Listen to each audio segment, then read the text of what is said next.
Hello and welcome to Thinking Out Loud. I'm your co-host, Cameron McAllister. And I'm your co-host, Nathan Rittenhouse.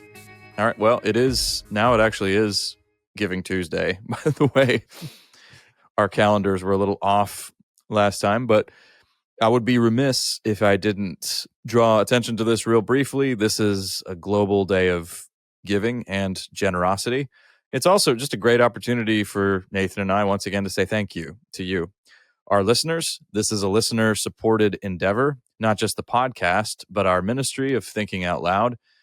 We're very grateful to you, not only for your prayers and encouragement and financial support, but some of you even do outlandish things like host us in your home to do events out of your home. And so it's a blessing and a privilege to be able to do that. And we've made many new friends along the way. And yeah, I just like to say this is not a way of life I want to take for granted. We get to be nerds for Jesus. And for Nathan and I, at least, that's a lot of fun. So thank you. Two of us in the world have found each other. That's right. And thank you. So, and if you find value in what we're doing, a couple ways you can help us out. Of course, you can financially support us, and many of you do. Thank you. Also, spread the word. Tell people about us, share specific podcasts that were particularly helpful or meaningful to you. It's always good to get the word out. And of course, you can write reviews, and you guys are really good review writers as well. We have lots of very thoughtful and very helpful reviews out there in the different podcast spaces. So, and general feedback is great too. Ideas, absolutely, suggestions. So, having said that, let's go back to the calendar again now. It's the beginning of December. So we're entering into the Advent season. And that's another very rich topic for us for many different reasons, for all of us as Christians. But of course, one of the central features of Advent is also hope. So I thought it would be good if we began this Advent season talking about hope a little bit, and particularly if we can make a case, or rather we can anchor it biblically. I think that'll be really helpful, because hope, let me just put a thought out there, Nathan. I want to see what you think of this. But you and I have been speaking on hope for a long time. I come by it honestly. I've been listening to my dad drone on about hope for a long time as well. Ever since, I think, the 1990s, or when I was able to remember some of the things Dad was saying about hope and hear some of his messages, and ever since. But lately, so I've been speaking on hope quite a bit lately, and at first I was using the language of recover, as in, well, we in North America, as a church, to speak in large terms, we must recover a sense of Christian hope. But it began to seem to me, actually, Nathan, that recover was the wrong word. And I've begun using the word discover. We need to discover Christian hope. That's a little bit more of a bold claim. I'll say a few words and then I'll kick it over to you. But my experience, Nathan, is as I talk with many Christians, and as I look at, even Christian, just popular, speeches on hope or little disquisitions on hope, what's actually happening there is not hope, it's optimism. And I think in the past, the North American church has been very optimistic. And optimism, by the way, can be a tremendous force for good. I just want to say that. But I also want to say equally emphatically that hope and optimism are not the same thing at all. We could talk about definitions in a little bit. But my experience, Nathan, I'm wondering if you've encountered this as well, is generally that North American Christians are optimistic. They're not hopeful. And when things don't go well now, when you reach a cultural juncture of real crisis, that's when we start to run into problems. When optimism becomes increasingly difficult to sustain and unrealistic, or when the temptation is to just part ways with it entirely and move towards some level of despair. Has that been your experience as well at all, or? So, if you think broadly in the category of that, our deepest despair comes from unmet expectation, that unfounded optimism does set you up for a pretty radical pendulum swing back in the other direction at times. So the things that you had kind of placed your bets on when those horses all stumble, you're in the hurt locker. When you say discover hope again, I was thinking, the Advent season, just to back this up and contextualize our like we talk about hope every single episode, and now we actually are at the time of the year where people think about hope. Excellent.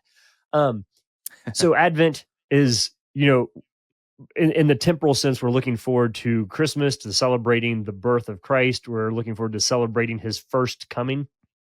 And the kind of the genius of the history of the church is that we do two things at the same time. We look forward to celebrating his original coming, and at the same time, we use this as a time of expectation to remind ourselves of in the manner that he left, he will return, and his promises of coming again. So we're looking forward to his return. So we're looking forward to his return, and then we're looking back to celebrating his first coming, and we find ourselves sandwiched in between these two events in history. And so the way in which we hold hope has a bit of that backwards looking element to what he has done, and the forward looking element to what will be. And so in this time of Advent, I don't know, many of you probably go to churches that light a different candle each Sunday, or maybe you have an Advent calendar or devotional, or maybe you're popping chocolates out of a little calendar when you're counting down to Christmas. That really, Cameron, not to be the Grinch here, but Christians didn't really celebrate Christmas for a while. Maybe third or fourth century that started being a celebration. Easter was always the big deal. And, probably most people would say that if you're trying to figure out the time of year that Jesus was actually born, maybe late August is really maybe more likely, dependent on a number of variables and schemes. You can go Google all of this, and if you want to go down that rabbit trail. And that's not to say that there's anything wrong with Christmas. It's just to say, to your point, Cameron, that at some point the church did start putting in its calendar, its liturgical calendar, a place in which we think and we intentionally focus on the category of hope. And so I think hope is obviously naturally baked into the gospel. First Peter pops into mind, where all the references to hope in First Peter are about what God has done in the world through Christ. So it makes sense that we have an emphasis on hope, on the arrival of Jesus into the world. Some of my favorite hymns, O Holy Night, long lay the world in sin and error pining till he appeared and the soul felt its worth. Just very rich, capturing that O come, Emmanuel type longing and the expectation of the messianic fulfillment that we see from the Jewish people into the birth of the Messiah, but then a broadening of that when Jesus leaves in Acts. They say, "Are you at this time going to restore the kingdom?" And he says, "I'm sending you to Judea and Samaria, to the uttermost parts of the earth." They ask a very local question. He contextualizes it, makes it a global enterprise. Mm-hmm. And so we see this expansive nature in what Jesus does, and he does more than fulfill the original expectation. And so we live in between those moments having happened. And so it's a deeply hopeful time. But all of that, just to say, to run back around, that we have structured our calendar in a way to set aside a time during this time of year specifically to think about hope, even though there isn't a deep theological reason that it has to happen at this time of the year. It's a helpful framing device for us to kind of sync our calendars and the rhythms of our lives with thinking more strategically, I guess, and realistically about the concept of hope. That being said, I didn't really answer your part of whether or not it's false hope, but it does seem like we get into a little bit of like a Black Friday, post Black Friday, looking forward to Christmas. There's like a hope I get a pony for Christmas kind of thing going on in a lot of lives. And actually, I'd say a pony is pretty far down the list for most people these days. But that type of hope is optimism. That all will be well, that things are going to be okay. That's not really a founded. It's optimism is based on kind of a wish fulfillment rather than something deeper. And so, yes, to answer your question in one word instead of the last 5,000 I gave, I think you're on track there. Well, when you have a high level of, or a decent level of cultural stability. Now, here's another thing. We tend to look at the past almost always through rose-colored glasses. And I mean, that's just, so even the 1990s, for instance, people look back on that. Sometimes I'm hearing that more longingly, the 90s. The 90s were filled with tremendous, enormous challenges as well. People living in the 90s at the time didn't think, oh, wow, we're in a golden era of prosperity. But there was, I mean, you can look back and see relative levels of cultural stability. And so there are times where, you can look at the political infrastructure is a little bit more sound, the economy is doing better. Yes, you got culture wars and all that.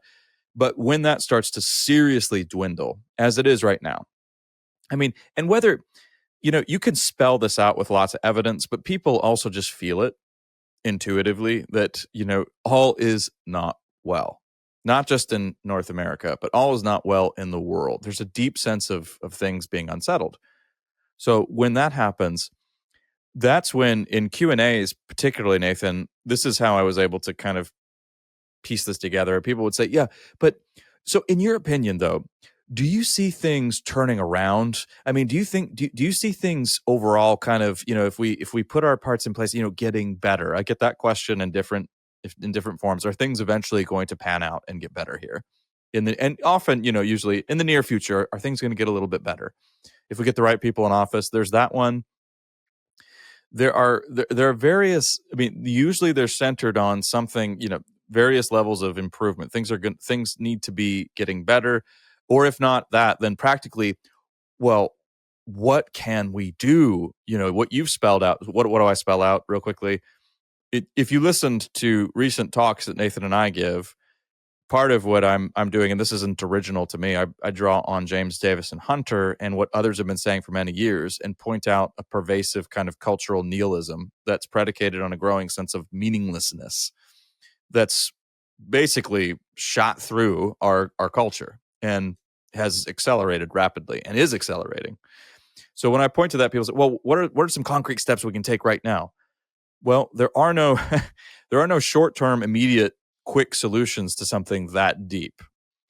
You have to. It's only going to be a long game. So hope can't be if hope for you is dependent on some short-term improvement. It's okay. You've been operating with a misunderstanding of what hope actually is. Well, hey, hang on a second. Can I say a word on behalf of optimism here? Oh yeah, sure. Because I think if we have legitimate hope, there are reasons to be optimistic. So you have oh man, this was a few years ago. In 1 week, I had two people who um had conversations of like the world is so bad that there's no way I could bring children into this. Hmm. It's too gloom. Yeah, and this was back a little bit at the higher point where like when the world was going to end in 10 years because of climate change, um, that kind of thing going on. Hmm. And I thought, wow, that's a really or another one, somebody had apologized to their children. I, Hmm. so I think I do have a robust sense of hope, but that does give me some optimism. Like I'm pretty pumped about having kids. Like I Right. was I Sure. was for that enterprise. And so I wouldn't say that like I think having children is the fulfillment of my hope for the future, but it is an expression of my optimism that the end of the world is not here. And even if things get difficult, that doesn't mean life isn't meaningful. So I think Yeah. I'm a little bit of an optimist just in general, Sure. personality wise, and I think we can figure out a lot more things than most other people can. And I have Well, a little bit of a sense of like, yeah, if it gets difficult, there will be some adventure in it. But okay. Well, that's on that note, let me point to a biblical story that I think illustrates that really well. And he's actually kind of a paradigm example of Advent hope, and that is Simeon.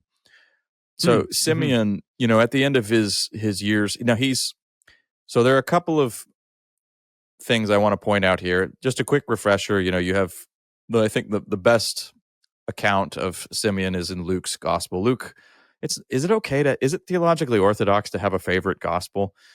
Because, I mean, you do. Everybody has one. I mean, for me, it just seems to be Luke. I always go back to Luke. But you learn about him that he's, probably, it's not stated explicitly in the text, but he's probably advanced in years. He's probably a little bit older. Various commentators have kind of, determined that he's likely an older man. But what you find out about him before he gets to hold baby Jesus, he's in the temple night and day, very devout, praying anxiously for the consolation of Israel. But what I want to point out is, so he gets to I mean, Simeon gets to literally hold the embodiment of hope. There's something so incredibly profound about that. And he's given prophetic insight by the Holy Spirit, because he recognizes, as he's holding this child, that here in my hands, this squirming infant, here is the consolation of Israel. But of course, as you pointed out earlier, Nathan, that vision will get way less parochial and expanded. It won't. It's not just Israel. This is a global event. But what I want to point out is, before that happened, his hopeful habits. He's even in the midst of great political turmoil, great uncertainty, 400 years of prophetic silence. I come back to that over and over again. That's really haunting. It's 400 years of no real prophetic utterances. So in that massive tension, and all of the darkness of the political uncertainty, Israel feeling increasingly crushed under Rome's heel and marginalized, looking for a political savior. In the midst of that, Simeon did not stop his hopeful habits.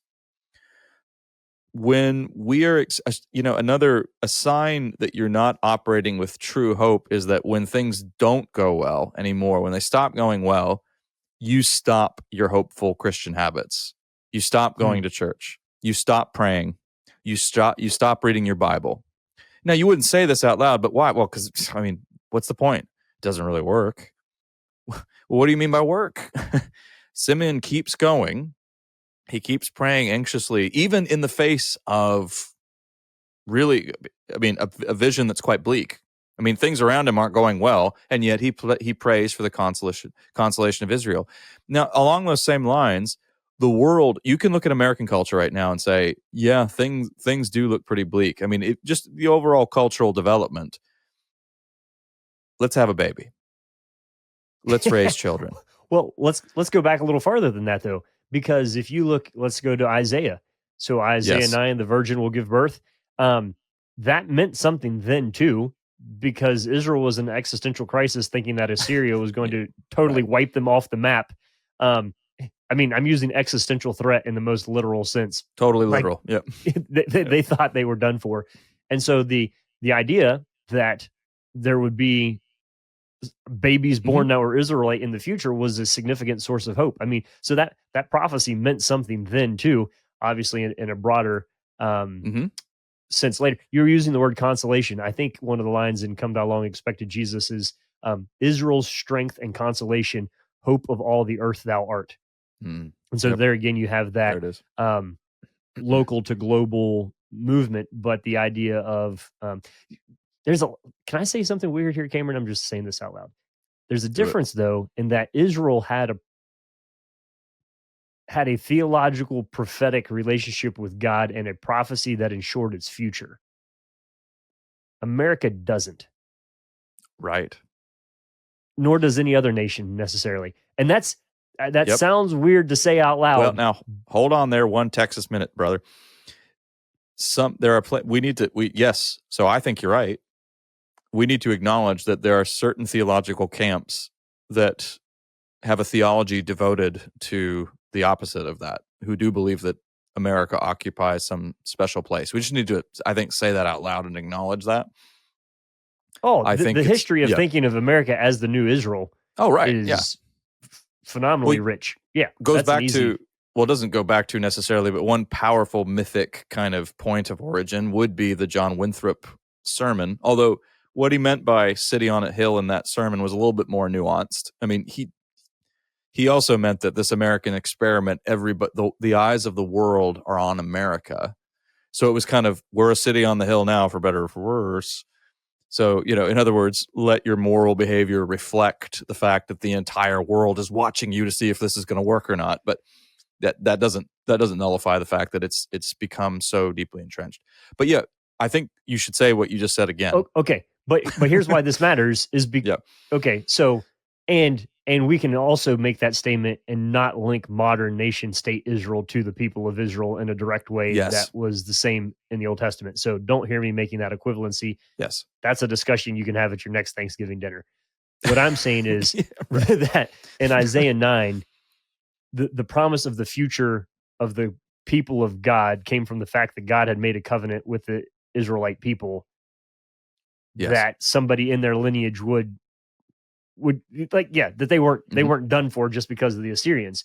And so that's a very special type of covenant with a people that we Yes. have, biblically speaking, that is categorically different than the ethnic or geopolitical realities of any other country that exists right now. And that is not to say that God does not have deep interest in our nations and all of that. I'm just saying that we are not a theocratic structure. You can't point to a verse in Isaiah or in Luke that talks about, God's promise of 1,000-year reign of America as a superpower. Right. So that being said, as an American, let's loop this back around to optimism and hope. Basically, the way that you properly orient your hope is that you make sure that the eggs of your hope are in the right baskets. And I think this is probably the task for us in our time, is to say, where do I really want to place my hope? And, since I've been quoting hymns, and I think there's good reason to take those seriously, especially Christmas ones. There's some great ones out there. But what about this one, Cameron? My hope is built on nothing less than Jesus' blood and righteousness. Yeah. And many of you will know the rest of the lyrics to that, and so quote those in your head or go back and read it. That's a pretty radical statement of saying that I'm going to ground my hope solely in the work of Christ, and all other ground is sinking sand. Because I think that's the challenge of the church right now, is to start looking at some things that have been stable and then to assume that they're permanent, when in reality, and according to our own theology, that's not necessarily the case, or it definitely isn't the case. Well, the nothing less is a telling line, because for many people, they're having to face the fact that they don't think Jesus' blood and righteousness is enough. And the reason, hang on, it's not. There are categories in which it isn't. It's not that it isn't enough, but it's not intended. So Jesus' blood and righteousness is not a health and wealth building scheme.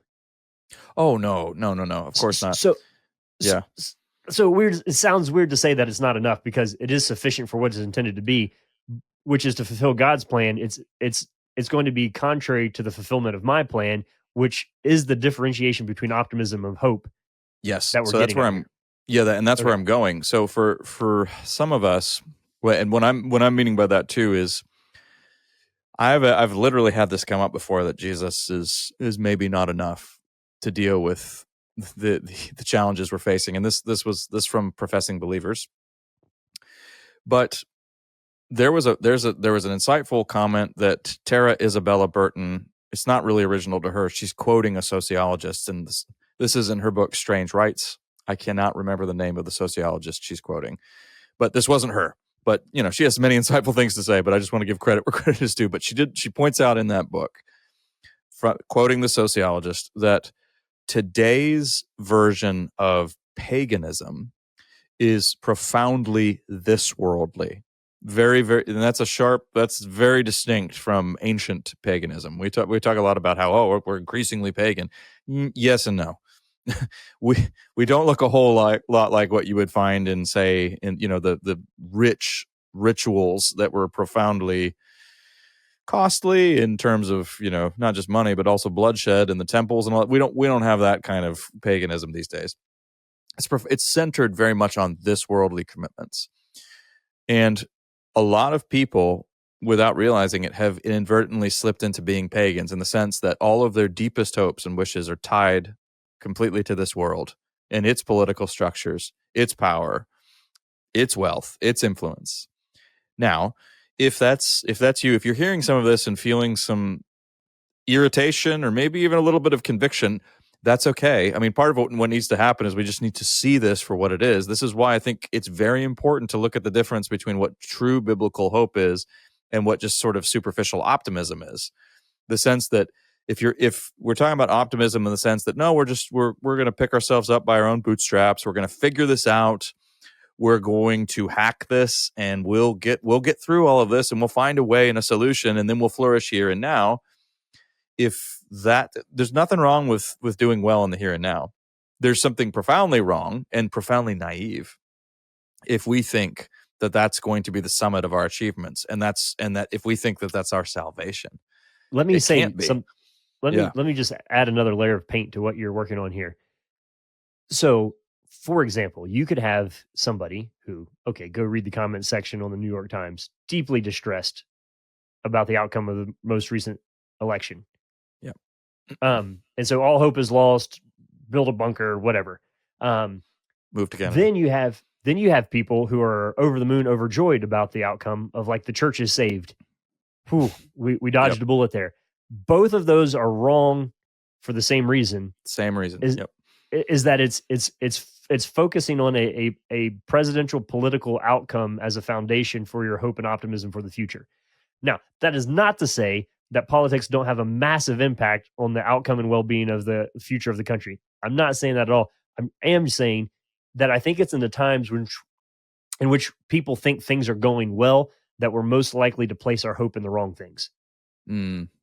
And so it's actually Yeah. not in the bad times that I think in shaky times it's easier to focus on what's truly stable. I think in times of prosperity, it's much harder to focus on where stability actually comes from. And that seems to me to be the story of, like, 2/3 of the Old Testament, is that Oh, God blesses absolutely. Israel. They misdiagnose the cause of their blessing, and wash, rinse, repeat. So Yeah. yeah, you can. I'm just saying you can fall out a bit on both sides of the spectrum there by focusing on certain spectrums as a foundation of hope that really actually aren't.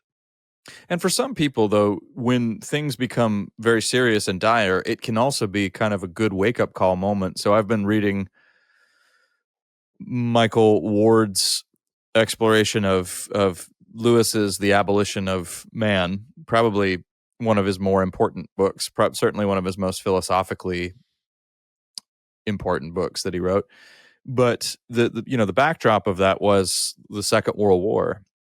And Lewis behind the scenes was really struggling. And a lot of people know this. If you've read some of you have seen some of the quotes from his letters, where he basically, the thought of a world war again filled him with such fear and dread. He was disheartened by how afraid he was. And then there were other times where he said, I'm sorry to say, there are moments where I wish I wasn't born. I've had that thought. He had that thought too. Of course, he went through the First World War and lost virtually everybody in his unit. He was I think Lewis was the lone, or one of the lone survivors. So he had seen this kind of horrendous combat, and he had seen the cost that it had taken on people around him. But then it kind of galvanized him back into action, and he began, writing and thinking really well about, okay, how do we live well in the midst of great turmoil? There are other periods, I'm picking this as a recent example because this wasn't that long ago. Another place you can point is the Cold War. That was another time, Nathan, where people were definitely saying, I can't imagine bringing children into this world right now. We're facing potential, nuclear annihilation. And now that threat, by the way, it's rearing its head again. We thought it was part of history. It's not. But, I like N.T. Wright's soundbite here where he says, Jesus is returning, plant a tree. I'm sure you've heard him. You've heard that one, Nathan. We, in the midst of a fallen world, we face major, potentially calamitous, yes, maybe unprecedented challenges throughout our lives. And yet, part of what marks out the people of God are their hopeful habits that continue, like Simeon going back to the temple, or just like the regular folks who continue to wake up, get on their knees before the Lord, pray and give thanksgiving, read their Bibles, go to church, and yes, have and raise children, and recognize that in the end, there's no divine destiny for the nation of America, but everything is in God's hands and His promises. He is the God who keeps His promises, and His return has been guaranteed to us by the gift of the Holy Spirit, and therefore we have every reason to be filled with great expectations. And yes, hopeful and good, realistic levels of optimism, but we're not tied entirely to this world and the outcomes surrounding us here in the here and now. Mm-hmm, mm-hmm. Can I press you on something a second? Back to the Lewis let's talk about the compatibility of grief, lament, and hope Mm, simultaneously.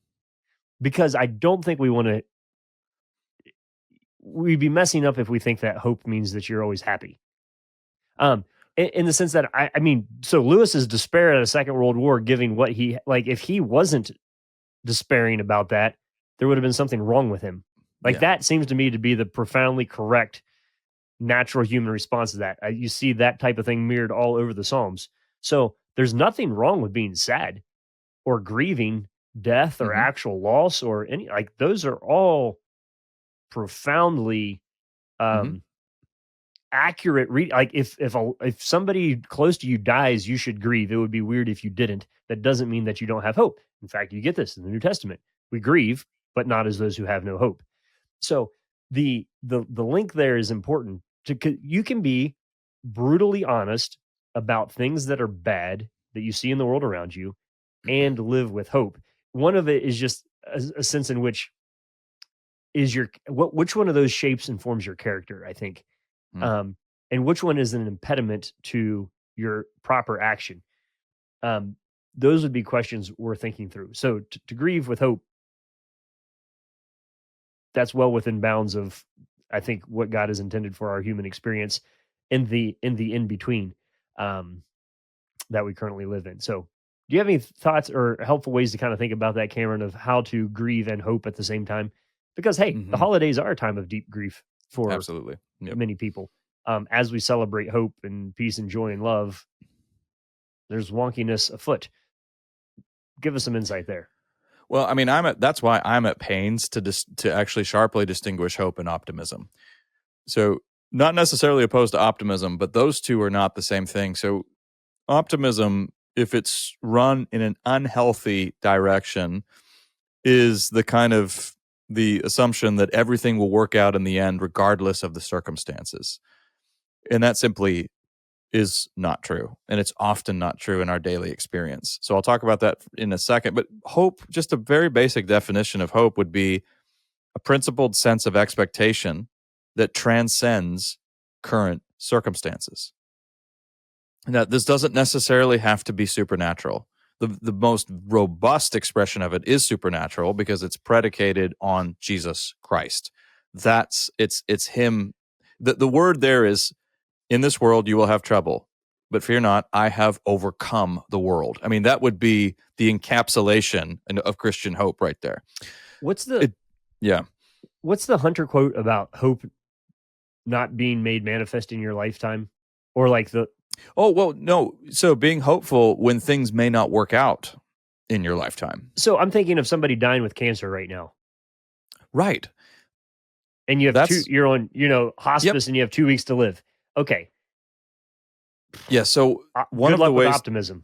oh, absolutely. So that's where optimism is just misplaced. So it's not going to, one of the actual examples I give, and this is a hypothetical, but it's very extremely realistic, is if you have two patients, both who are both perishing of, let's say it's terminal cancer. One of them says, no, these are the most brilliant minds in the nation. I think they're going to come up with a breakthrough.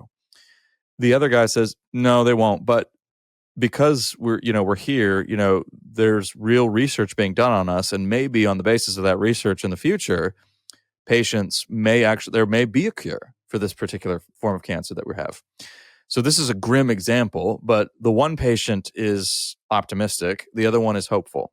And again, that's not supernatural hope. That's just hope that transcends current circumstances. But the truth is, we as human beings need more than that. That's not going to be enough for most people. I can give So, you a real life example here. So yeah. I had a great aunt who I never met, but family story. So fairly young, I think in her 40s, died of cancer. And her posture in that, when her brother asked her about how she was processing this, she said, I have two options. One is the Lord will heal me, the doctors will intervene, they'll come up with a solution, and I'll be cured. And I'll get to watch my children and my grandchildren grow up, and that'll be great. Or I die and I go to be with my Lord, which will be glorious. So I am living with the options of great or glorious. Hmm. Yeah. That to me seems to be embodying, I think, what you're saying Yes. there, as a perspective on the what ifs and the what. So what? So optimism is when we're based on the what ifs. Hope comes from leaning into what has been promised, and those That's are right. that's the distinction. Yeah, I mean, and there's again, biblical phraseology is very helpful here. It's an anchor for your soul, to use the Hebrews language. Well, we just need to, a lot of Christians, we just need to wake up and take a cold shower. It is a fallen world, and every one of us will die. Now, this is a truism. This is kind of Christianity 101, but we as modern people have to be reminded of this because we've distracted ourselves out of these basic human realities. And we just, oh, don't want to think about it. We just tune out. Somehow we all, many of us, without realizing it, believe that death is something that only happens to everybody else until it intercepts our lives. Well, rather invades our lives. That's why again, a hopeful gesture is thinking about death in health, not in a morbid sense, but thinking about what a good death will look like. I mean, look at the Psalms. Look at many of the basic prayers of Christianity are structured around, make me to know my own mortality and the number of my days. I mean, they're structured around the fact that we are mortal creatures. It's very important that Let's we see, wrap our heads around dust, that. flowers Yeah. fading. Yes. Because what it does is it marvelously puts into perspective our own powers and limitations and God's overwhelming power and righteousness and mercy. Okay, so take that, which we need. which Cameron Yeah. just said, and therein lies the genius and the beauty of celebrating Christmas. Because what you're doing is you're coming to terms with reality to say that we have problems that are of a magnitude that humans can't solve. Yeah. Therefore, for there to be legitimate hope and a legitimate certainty of a future, we need help from the outside. And so we're looking, we're seeking, we're longing for contact with something bigger and better that can provide what we as humans aren't capable of doing. And then you get the heavenly host singing over the shepherds, good tidings of great joy. So you don't really get, I think, Cameron, the rich delight of Christmas unless you wrestle with the heaviness and the brokenness and the human inability to fix the world. Um, you so I think that's why it gets richer as people get older. Is that just that there's the useful optimism, right? Like, oh, maybe we'll just get it figured out. And then I think as you get older, you simultaneously have a richer vision of humanity. Mm-hmm. And it's glorious and it's good, and you can celebrate what it is, but you can also have a realism about what humans aren't capable of fixing. And then the idea of needing a savior to appear suddenly becomes a more realistic cry of our heart. And Mm-hmm. when we have a longing that is then suddenly met, there's great delight and satisfaction.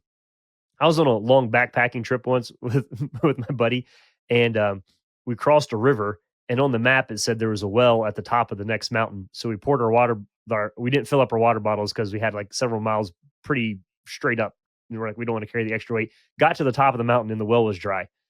And then we walked for many, many miles, and it was just hot and dusty. And there was one point where we found a mud puddle in the road, and we were standing there looking at each other like, man, do we want to do this? Do I do But it? we were so parched. Yeah. And so it was just like I don't know. Hopefully those of you listening have not had experiences of deep dehydration, deep thirst. And we didn't, I don't think we drank out of the puddle, but we did hit a little portion of woods, and there was a little cabin out in the middle of nowhere. And I went around to the back door. I didn't think there was anybody there, but there was an old lady who lived in it and gave us a quart jar of water. And it was the most glorious thing that we've ever encountered in our lives. And so it was out of the desperation and the deep longing that the solution to the desire was seen as wonderful. And so I think it's right for us to recognize the parchedness of the limitations of the depth of the human resources in some category, but then to put ourselves in the posture of responding to the one who said, come to me who are thirsty, is a rich image of what it is that we're getting ready to celebrate here in this Advent season, of the satisfaction and the longing of a desire of humanity to need restoration from something that comes from with outside ourselves because we can't pull it off.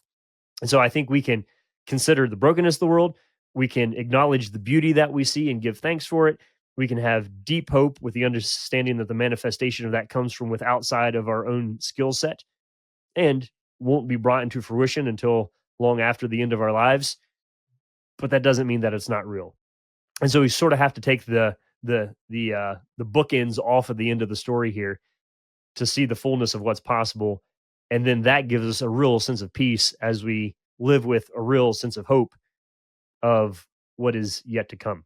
So I hope these things are being gently massaged into your minds and hearts and souls during this Advent season in a way that's going to set you up to continuously really celebrate and worship well in response to what it is that God is doing in the world. Amen. You've been listening to Thinking Out Loud, a podcast where we think out loud about current events and Christian hope. Thanks for listening to Thinking Out Loud. If you'd like to learn more about what we do, book Nathan or Cameron, or if you'd like to support us financially, whether through a one-time donation or on a monthly basis, you can do so on the donate page at www.toltogether.com. That's toltogether.com. And please consider leaving us a 5-star rating and sharing this content with your friends. It really does help.